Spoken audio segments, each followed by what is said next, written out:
అసలు భగవద్గీత ఎలా వచ్చింది? ఆల్రెడీ ఇంతకు ముందు ఒక వీడియో చేశా, భగవద్గీత ఎందుకు చదవాలి అని.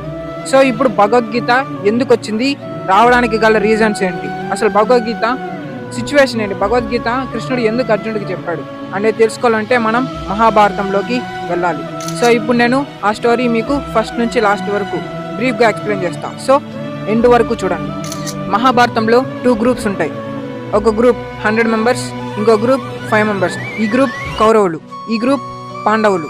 పాండవులు మొత్తం 5 మంది: యుధిష్ఠరుడు, భీముడు, అర్జునుడు, నకుల, సహదేవులు. ఇక్కడ 100 మంది పేర్లు మనం చెప్పలేం కాబట్టి మెయిన్గా దుర్యోధనుడు, దుశ్శాసనుడు అండ్ వికర్ణుడు లాంటి వాళ్ళు ఉంటారు. సో కౌరవుల వల్ల తల్లిదండ్రులు ధృతరాష్ట్రుడు, గాంధారి. ఇక్కడ పాండవుల వాళ్ళ తల్లిదండ్రులు పాండురాజు అండ్ కుంతీదేవి. ఆల్రెడీ పాండురాజు ధృతరాష్ట్రుడికి రాజ్యం ఇచ్చేసి అడవుల్లోకి వెళ్ళిపోతాడు. సో కొన్ని ఇయర్స్ తర్వాత అడవిలో ఆ పాండురాజు చనిపోతాడు. దెన్ భీష్ముడు వీళ్ళ దగ్గరికి, అంటే పాండవుల దగ్గరకు వచ్చి, మీకు రాజ్యం ఉంది, సో హస్తినాపురానికి తిరిగి వచ్చేయండి అనేసి హస్తినాపురానికి భీష్ముడు పాండవుల్ని తీసుకొని వస్తారు. సో పాండవుల్ని తీసుకొని వస్తాడు భీష్ముడు. దెన్ ఇక్కడుండే 100 మెంబర్స్కి ఇది నచ్చదు. బికాస్ దుర్యోధనుడే చిన్నప్పటి నుంచి రాజు అవుతాడని అందరూ ఎక్స్పెక్ట్ చేశారు. సో దీనివల్ల పాండవుల్ని ఏదో ఒకటి చేసి ఇక్కడ నుంచి పంపించేయాలనేసి విశ్వ ప్రయత్నాలు చేస్తారు కౌరవులు. ఫస్ట్ కౌరవులు భీముడిని టార్గెట్ చేస్తారు. సో భీముడిని ఎన్నో విధాలుగా చంపాలని ట్రై చేస్తాడు. బట్ భీముడు ఇంకా పవర్ఫుల్గా తయారయ్యాడు. సో కాలం గడిచే కొద్దీ వీళ్ళు ట్రైనింగ్ తీసుకుంటారు ద్రోణాచార్యుడి దగ్గర.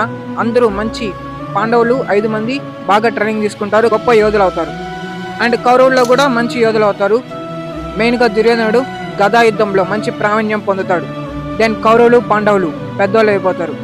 హస్తినాపురంలో ఉండే పెద్దవాళ్ళందరూ, మెయిన్గా భీష్ముడు, ద్రోణాచార్యుడు, ఇంకా పురోహితులు, వీళ్ళందరూ కలిసి యుధిష్ఠరుణ్ణి పట్టాభిషేకం చేయాలని అందరూ డిసైడ్ అవుతారు. ఇది దుర్యోధనుడికి నచ్చదు. దెన్ పట్టాభిషేకం చేసేస్తారు.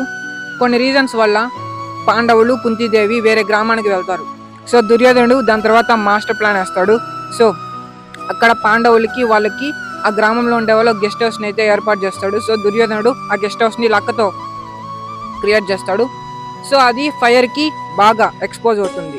ఇంత చిన్న ఫైర్ అంటేగానే మొత్తం కాలిపోతుంది అనమాట. సో అది ముందుగానే పాండవులు గ్రహించి అక్కడ నుంచి వెళ్ళిపోతారు. బట్ మొత్తం ఆ గెస్ట్ హౌస్ మొత్తం కాలిపోతుంది. హస్తినాపురంలో వీళ్ళందరూ ఏమనుకుంటారంటే పాండవులు చనిపోయారు అనుకుంటారు. బట్ పాండవులు ఇదంతా కౌరవులే చేశారని గ్రహించి అక్కడ నుంచి వెళ్ళిపోతారు. ఇంకా మనకి హస్తినాపురము ఎవరూ లేరు మనకి అనేసి వాళ్ళ మిగతా జీవితాన్ని అడవిలోనే కొనసాగించాలనుకొని అడవిలోకి వెళ్ళిపోతారు.